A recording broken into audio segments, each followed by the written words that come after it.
menuju ke Sunan Derajat. Namanya derajat ini benar-benar derajat. Bahkan orang yang paling tinggi aja derajatnya ilmu. Nah, berarti di sini ilmu di antara ilmu tinggi-tinggi itu namanya derajat.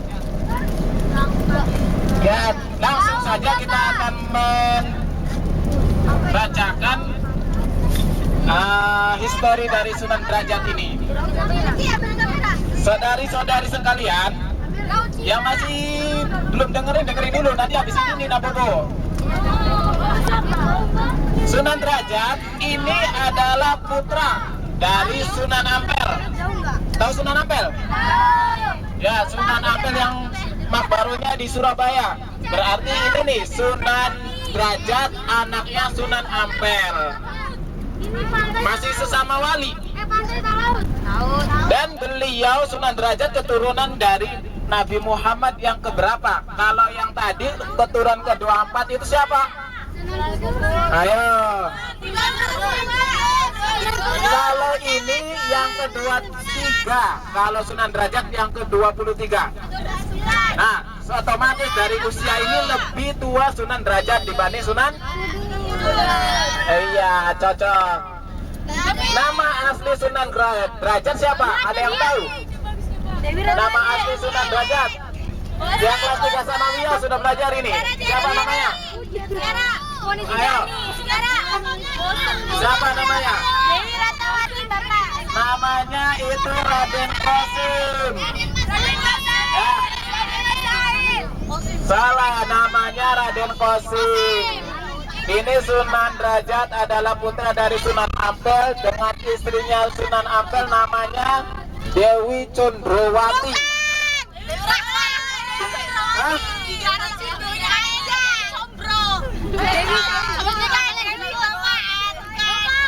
Nah, dan merupakan adik Raden Makhdum Ibrahim atau dipanggilnya Sunan Bonang, adiknya.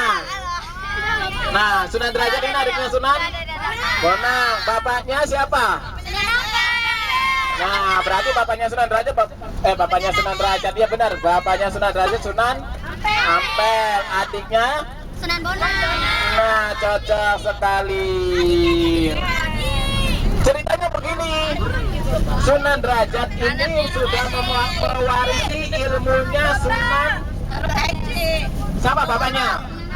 Sunan Ampel. Sunan Derajat ini sudah mewarisi ilmunya Sunan Ampel. Istilahnya sudah belajar dikit-dikit. Nah, kata guru kata bapaknya, wahai anakku, mungkin kamu sudah cukup untuk mempelajari ilmu dari bapak.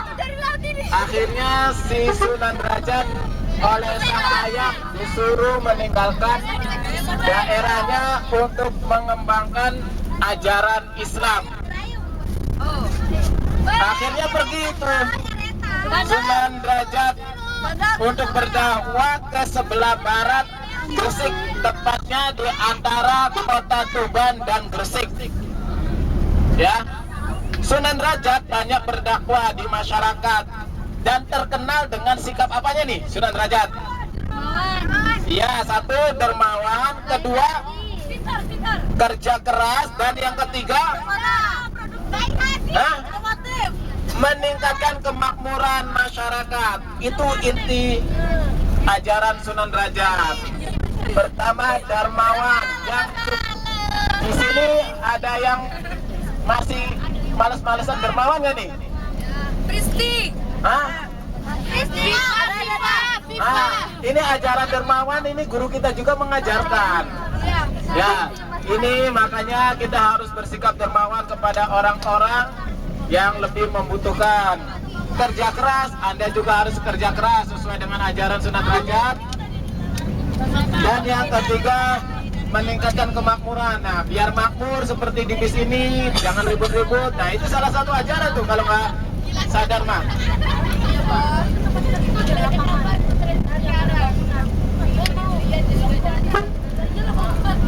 Sebagai pengalaman dari pesantren Sunan Derajat dijalankan secara mandiri sebagai wilayah pendidikan, bertempat di Desa Derajat, Kecamatan Paciran, Kabupaten Lamongan, yang terkenal dengan pecel lele tuh.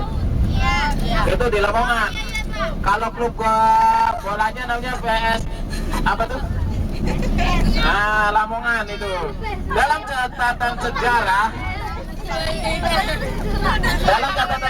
Wali Songo Raden Kosim atau Sunan Derajat disebut sebagai seorang wali yang hidupnya bersahaja.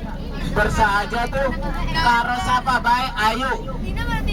Tidak melihat dia orang kaya, orang miskin, punya duit, nggak punya duit.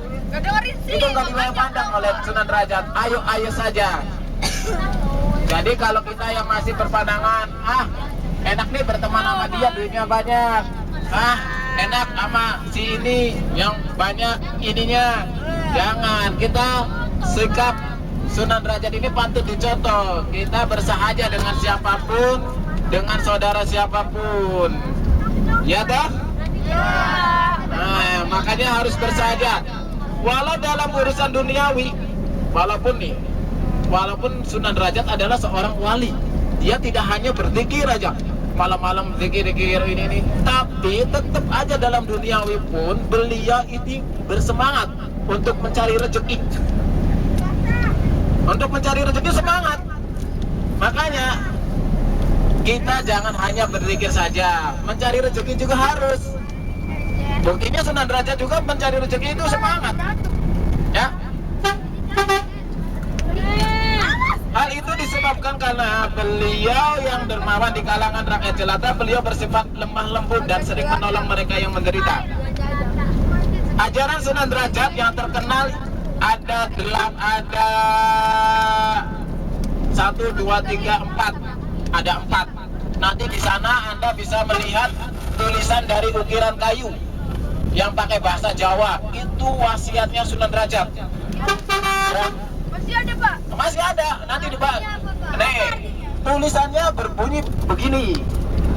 Menehono leken marang wong utuh. Satu itu. Yang kedua, menehono mangan marang wong kang luwe. Ketelu, menehono bosono marang wong kang utuh.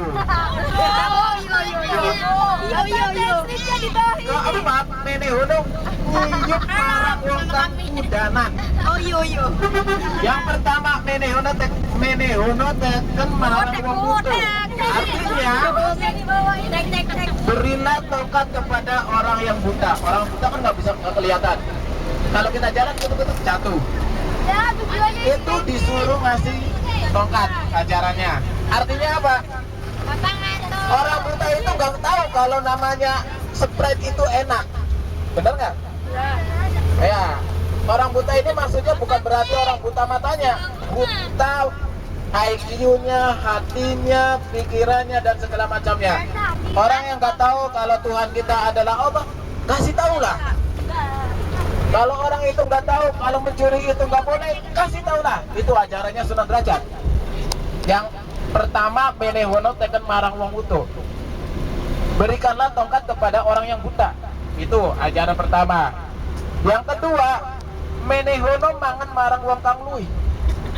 Yang artinya berilah makan kepada orang yang kelaparan. Pagi ini saya kelaparan nih. Yang mau ngikutin ajaran Sunan Derajat, ayo kasih makan saya. Nabati, Pak, nabati.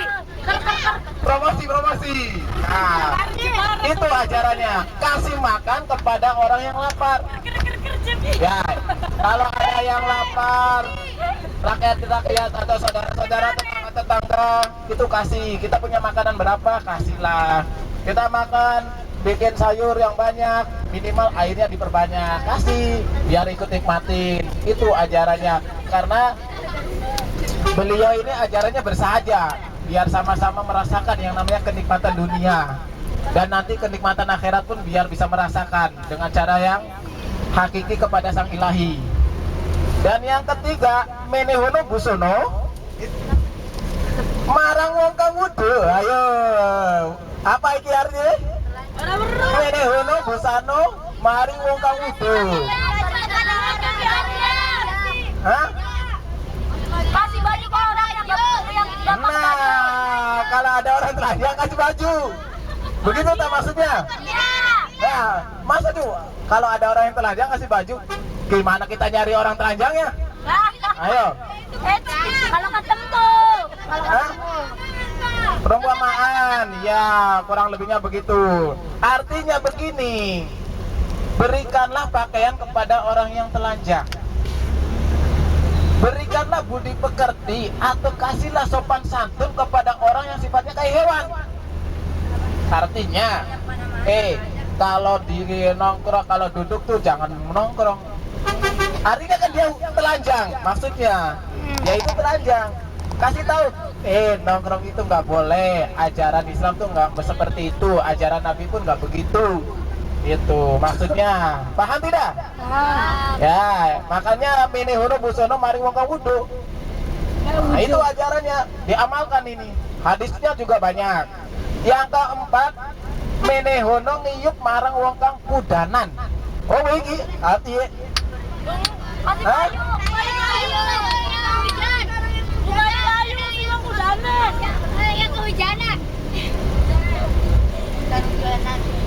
Apa itu maksudnya? Hujan kan air yang turun. Kalau kita dibiarkan nanti kehujanan basah, betul nggak? Berarti artinya apa itu? Iya. Berilah apa ini? Berilah mana tuh tadi lupa lagi nih. Bapak. Ya. Artinya di sini mana tadi kepada orang yang tidak tahu malu yang berada di berilah perlindungan kepada orang-orang yang menderita atau ditimpa bencana. Maksudnya begitu. Kalau kita ada seperti kemarin yang di Thailand ada kena badai apa tuh? Wah, badai topan itu berapa ini? Ada yang rumahnya rusak-rusak. Yang di Indonesia